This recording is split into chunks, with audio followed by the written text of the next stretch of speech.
Good evening, Fernwood. It is your pugnacious publican Neil, and it's time to serve it up with another episode of Mary Hartman, Mary Hartman. We are watching today episode 240 from March 4th, 1977. Yesterday was really explosive, so let's sift through the shrapnel.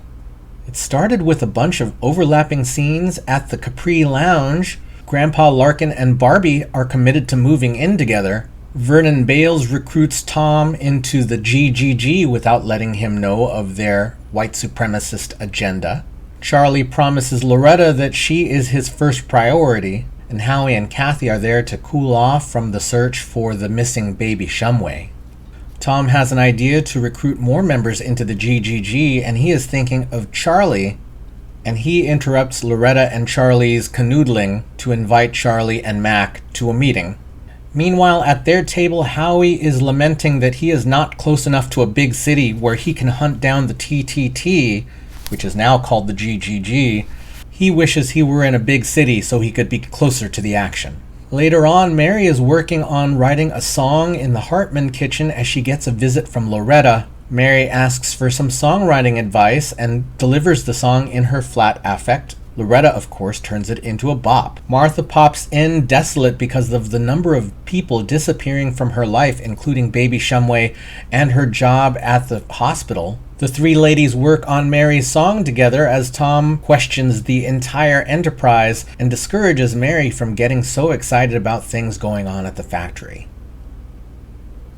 George Shumway thinks there's a thief in Fernwood, and it seems that Barbie and Grandpa Larkin have stolen each other's hearts and are going to move in together. Raymond and George get into a fight about this, and Raymond says if Barbie can't move in, then he will move out too. A heartbroken Martha walks in, and George breaks the news that Grandpa Larkin is moving out, and this sends Martha into a tizzy, and Martha points out that Grandpa Larkin was helping to pay the rent. And then, after realizing the financial reality of kicking Grandpa Larkin out of the house, he welcomes Barbie and Grandpa Larkin to stay there, although Raymond takes this with a grain of salt.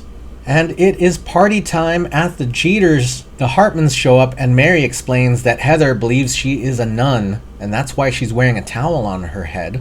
Lila is preparing dessert, and when I say preparing, she has poisoned a slice for Merle. Mary comes in to help, and Lila has to explain that one of the slices is dietetic, and it's not as good as the others. While the two women are arguing in the kitchen, the new police chief arrives to talk to Merle. And then Wanda pauses Lila to go over party details, while Mary takes slices of pie to serve. Then when everybody is sitting, Mary expresses how important Merle is to the town of Fernwood, laying on the flattery. And at this, Lila has a change of heart and stops Merle from eating the pie. Mary then announces that she forgot that one of the pie slices was special, and that she can't quite remember who she served it to. She spends a few moments trying to figure out who ate it, and then realizes she gave it to the police chief. Lila opens the door to try to catch him, and finds him collapsed and dead. And that appears to be the newest development for the town of Fernwood, and yesterday was really explosive. That was some big events, so why don't we see how we end this week's run of Mary Hartman, Mary Hartman.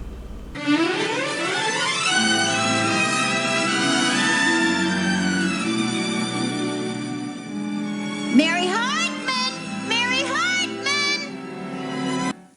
Oh, Mary, I think this is a very dumb idea. No, it isn't, Pa. I'm telling you, getting Ma a job may be the only chance of keeping her parts of her lives together. Well, listen, why don't we let Martha live her own life? Because she can't live her own life. Have you been noticing how strangely she's been acting lately? Yeah. I mean, something is wrong there. Something's off.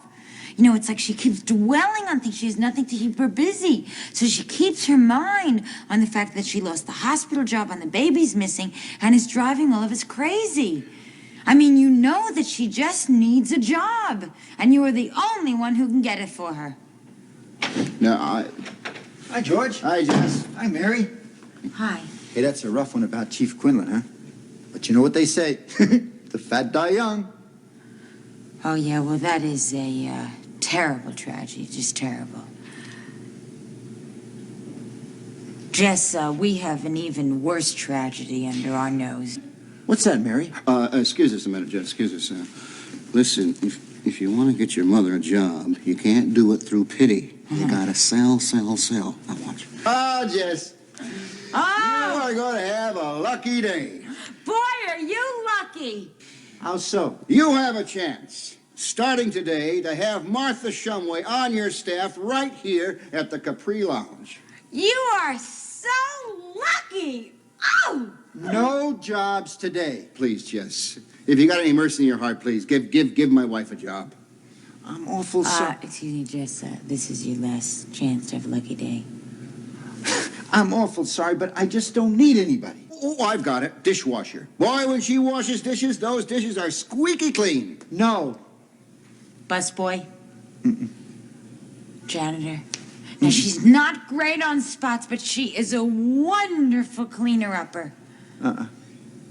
Nothing? Anything at all? The only opening I've got is for a part-time bartender, but that's for a guy- Perfect! That is so perfect. I can't believe it. I mean, if I had to rack my brain to think of what would be the job for her, I couldn't come up with a better thing. That's Would it. you? That's it. That's it. My wife is so good at listening to other people's problems and giving them advice. On top of that, she's also very fast with the blender. I don't think so, George. We need somebody with experience. All right. Tell you what I'll do. I'll pay half her salary. You will? Okay, you got a deal. Oh, Daddy did it. Oh, George, there you are. I've been looking all over for you. You know, I keep worrying that I'm going to lose more people. Ma, guess what? You just got a job.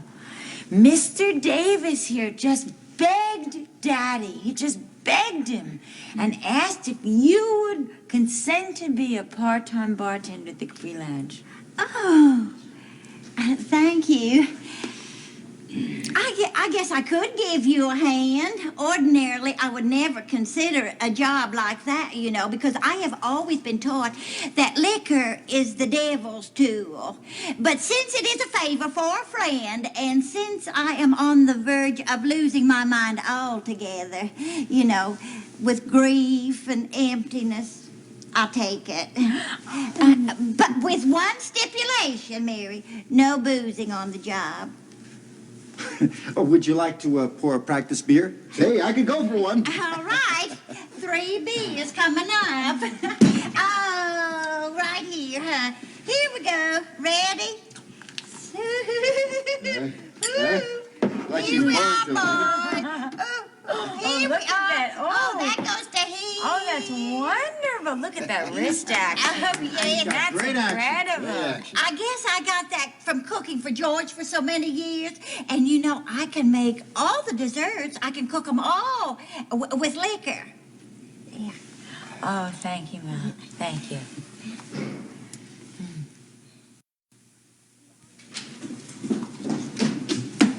Kathy, we have great news. About baby. Oh, no, it's about Ma. I am going to be the new bartender at the Capri Lounge. And part-time cash register person. Oh, that's nice. That's really nice. Listen, Ma, can I leave these baby clothes over here since I borrowed them from you and Mary anyway? And, well, there's no need for them at Howie's place. Oh, look. Look at these poor little hand-me-downs. They are so depressing, especially when there is no one there to accept them. Look. That is depressing. Maybe it's just as well that they are hand-me-backs. Da-da-da-da, da-da-da-da, da-da-dee-dee. Ma, what are you humming? That sounds awfully familiar. Oh, was I humming? Yeah, she's been humming that song all day. You know what, Ma? I think you have something stuck up your sinus passage. Oh, I didn't know I was doing that. Just imagine. Da-da-da-dee, da-da-dee. Boy, it's a good thing Ma got a job because she's tipping off of her rocker. Hey, Kath, you want to split a popsicle? Yeah. Yeah? Mm-hmm. Okay. I'm sure Grandpa won't mind if we take one. You know what? Even though having the baby disappear is probably the worst tragedy that ever could happen, I feel that this crisis has brought us much closer together, and I think that it is very, very important for families to stick together in times of crisis, especially when other members of said families are dropping like flies. Look, Mary, I'd really rather avoid that subject, okay? Oh, okay, Gabby, I just brought it up. You know, I was just talking about tragedy and crisis in general. You know, it's just, for conversation's sake, you know what I mean? What are you looking for? Oh, well, Hallie and I need a few things to replace the stuff that we lost. Really, you losing things? Oh, that's so strange. I am too. I wonder if Mom's losing stuff. I doubt if she'd remember anyway. She's been bonkers since the baby disappeared. Kathy, please, I hate when you bring up the baby. That depresses me so. You know what? You're gonna get that baby back. You are gonna get that baby back. But you know what? I don't think I'm gonna get my high school ring back or Heather's rosary beads back. Or my music box. Hey, Mary, Yeah. how long has this cupboard been under lock and key? I think she once said she keeps her good quality food there.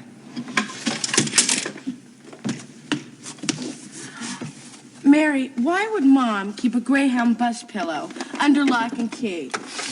Hey, look. What is silverware. Look at it. Silverware from the Fernwood Ramada Inn. She's never had 16 people over for dinner, has she? Kathy, look. My high school ring. And here's Tom's basketball trophy. If only Heather's rosary beads were here. Here they are. And my music box. Oh.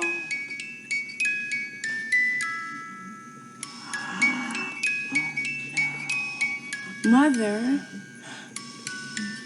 Is a thief.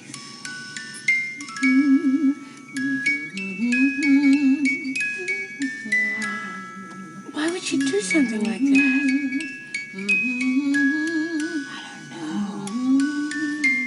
But I don't think we should go to the authorities on this one.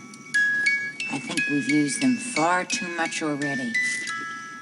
Well, what would make Mom all of a sudden start taking stuff? Well, I don't know, Kathy. Why would any normal middle-class, middle-aged woman become a sneak thief? I'm sure that she has her reasons. Well, at least she's almost stealing just from the family only. Right. She can't get in too much trouble. Except maybe Her new job at the Capri, Lounge where she's tending both the bar. and the cash register.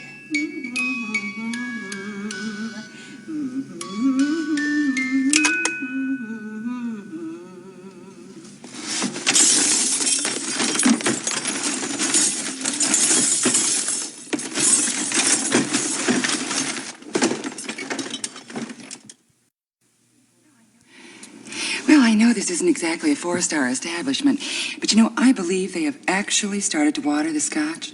I've had 2 drinks in 15 minutes, and I don't even feel giddy. But how would you know? You haven't even touched your first one yet, have you? Oh, I'm doing just fine, thank you. Wonderful. You know, I'm still kind of upset by what happened last night. Gosh, I hate watching a man drop dead. Even if he is an overweight, out-of-shape, high blood pressurized man, it always sort of... You changed the subject. Oh, I'm sorry, Lila. Oh, I didn't realize the man's death upset you. Well, I am human. Oh, well, of course you are, Lila. I know that.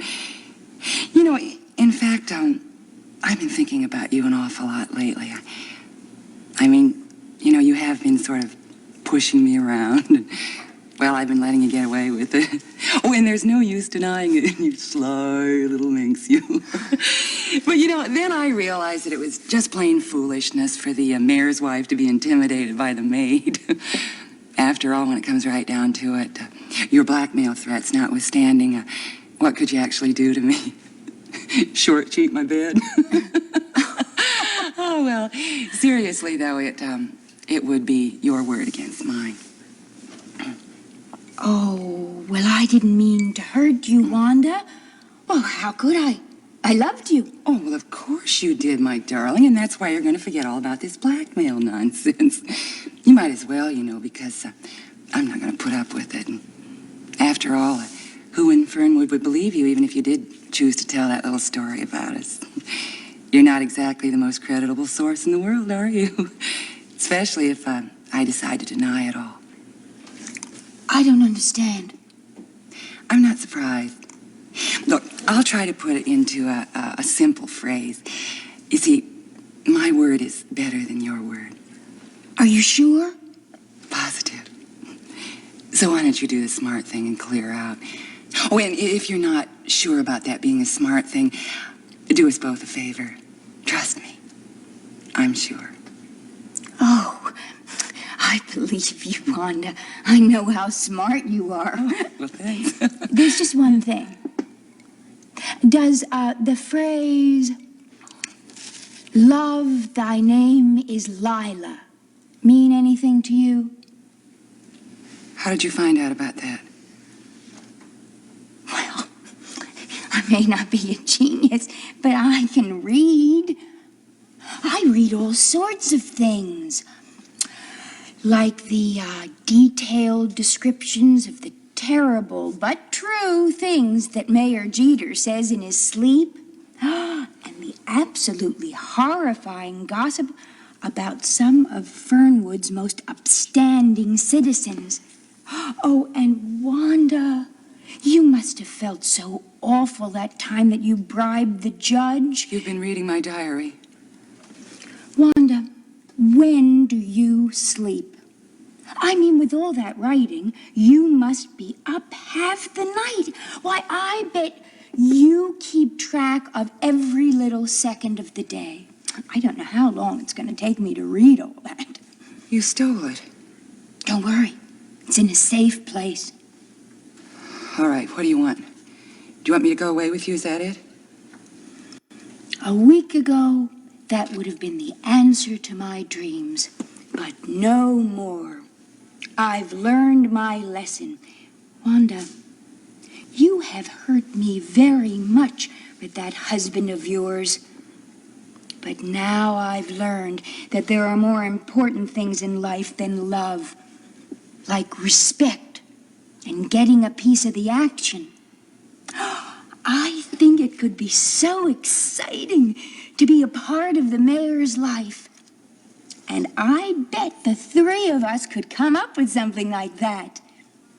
I wouldn't mind having Mayor Jeter owe me a favor or two. Or 3. Or 30. Oh, Lila, where's it all going to end? Well, it probably won't, dear. But I think the three of us are going to get along just fine. As long as you do exactly what I say.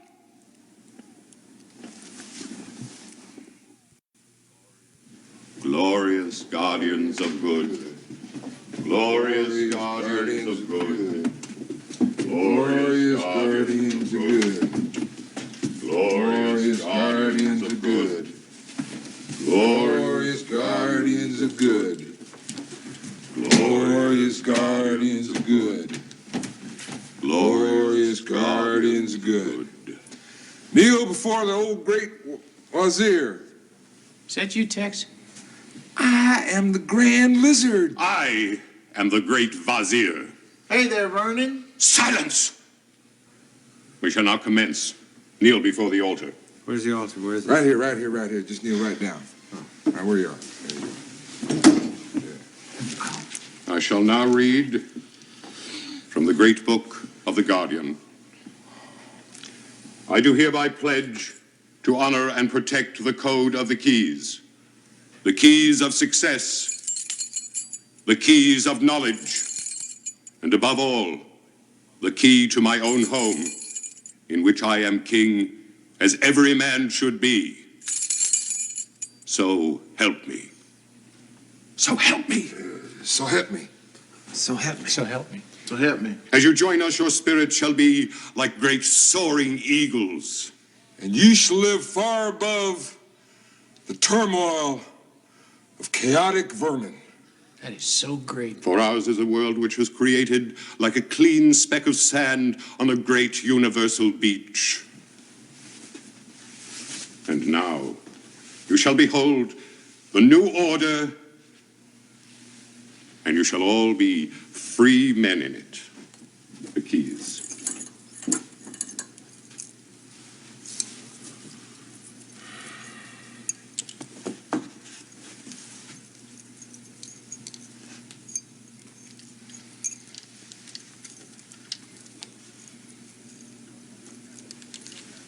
Remove your shackles, but keep your keys as emblems of your true and lasting freedom.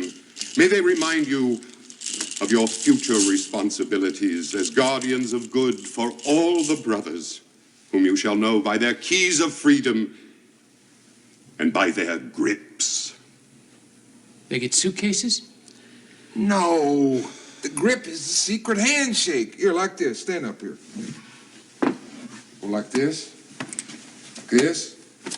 like this, and like that.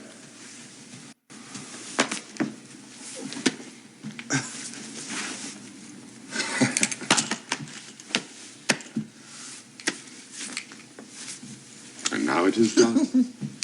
You are all now associate members of the GGG. Your status will remain that of associate member for some time to come, during which time no one is to know of the guardianship, except the new members, which you will each be required to recruit. What comes after associate? Exalted. Oh, That's what I am. Yeah, but, Mary's going to really like that. She's going to be really excited. I mean, she always wanted me to get more involved in the community, and she's particularly going to be excited about the inner circle. Brother Hartman, you must be patient. It is unwise to tell your wife anything at this time. You see, we try to be very Sungawi. Sungawi? Sungawi. That's low profile. Say, can I ask a question here now? Indeed you may. What's all the secrecy for? Well, it ain't because we got something to hide. Hey, hide. Come on. Get in here. Yes, come on.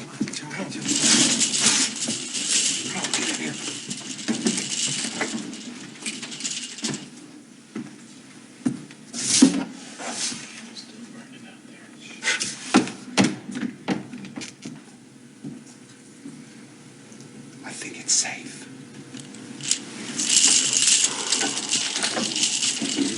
You didn't even see them candles. I didn't even see it. Boy, it's going to take us forever to get all the customs of this club down. You just got to concentrate, Mac. Wait, yes, don't worry about it. You all did perfectly well. You're all going to be a great asset to the GGG. Well, that's all for tonight. Oh, thank you. Yeah, well, we'll see you guys later on. And remember, Sungawi. Yeah, Sungawi. Sungawi. Sungawi. Yeah, Sungawi.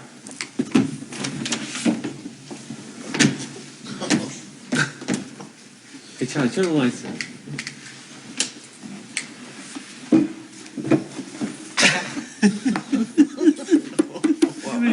Don't you think that's a little bit of, isn't that like a little bit like overacting, don't you? Yeah, all that hush-hush business, No.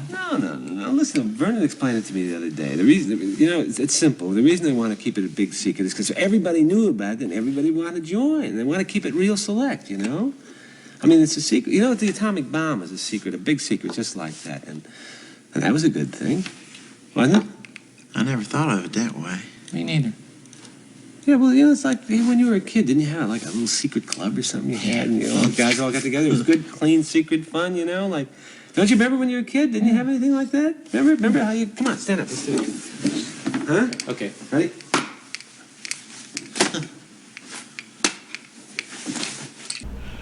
A lot of stuff has happened today. And we start at the Capri Lounge with George and Mary trying to get a job for Martha because she's been dealing with her depression. I didn't realize exactly where this was going to go in the next scene, so let's just talk about this scene. I love that Martha is just willing to take this job, even though booze is something that she finds evil. It's not a thing I've heard from her before, so I think it's just something that is introduced today. And she's able to pour beers with enormous heads.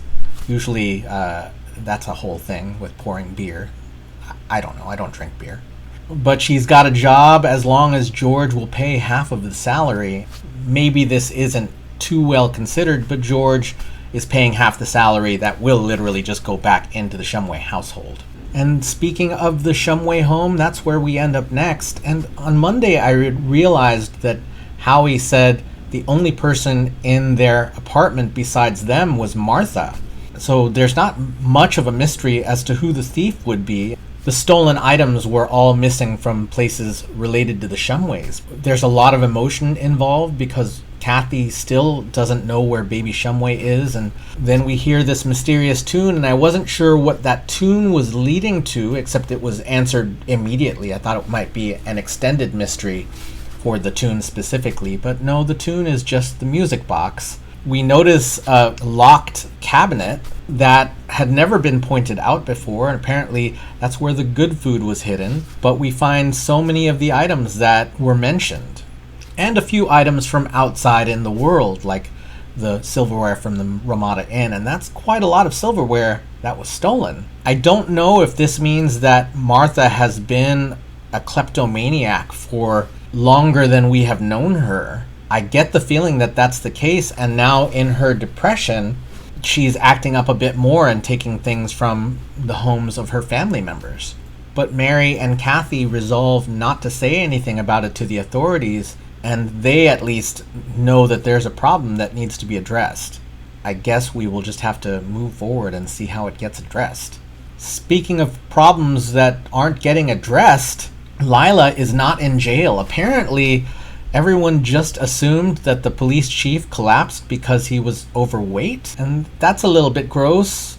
Typically, when someone dies mysteriously, there's some kind of autopsy that involves a toxicology report.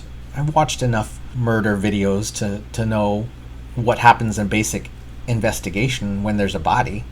But no, everyone just assumed that the police chief died because he was unhealthy. A little bit gross, but that's an assumption that people might make. And another gross thing is the attitude that Wanda has towards Lila. Lila is clearly the villain in this piece. I'm not saying that she's not evil. However, Wanda's willingness to sweep the story aside just smacks of so many different stories of harassment and toxic working environments. And a few weeks ago or last week, I might have mentioned how I felt like getting involved with an employee in this way was not healthy at all. And yes, Lila is the villain, but it's still a little gross that Wanda thinks she can just sweep this aside. However, then it turns and Lila is the villain, and she has been not only reading the diary of Wanda, but has stolen it as evidence. So Wanda being able to brush aside this potential scandal, no, that's not going to be the case. And then we've got Rush Week at the break room, and Tex and Vernon initiate Tom and Charlie and Mac into the GGG. Now, mind you, Tom, Mac, and Charlie really have no idea about the agenda of this group. We can't judge those three on their points of view about the world. We still don't know how they will react to it. However, being part of a secret group can lead your belief systems in dangerous ways. So I'm a bit concerned because we don't know what their reaction will be. Again, I don't believe that there's an ounce of bigotry in Tom, and Charlie might accept some anti-Semitic comments from Loretta at one point or another. And we don't really know Mac in that way either. However, at this point, it's just a playful group to them, and I'm really glad at least that we didn't hear any slurs. I would think that with a group that was founded on white supremacy, understanding what this group was would be kind of important. But for now, the three fellas, they are just happy to have joined a club. And everyone this week has had some resetting and some really big knocks. So I expect that we will have some big, big things to happen in the upcoming phase of Mary Hartman, Mary Hartman. Thank you so much for watching with me. Thank you so much for leaving good thoughts and feelings and stuff in the comments. Thank you for serving it up with me. And we will see you next week in Fernwood.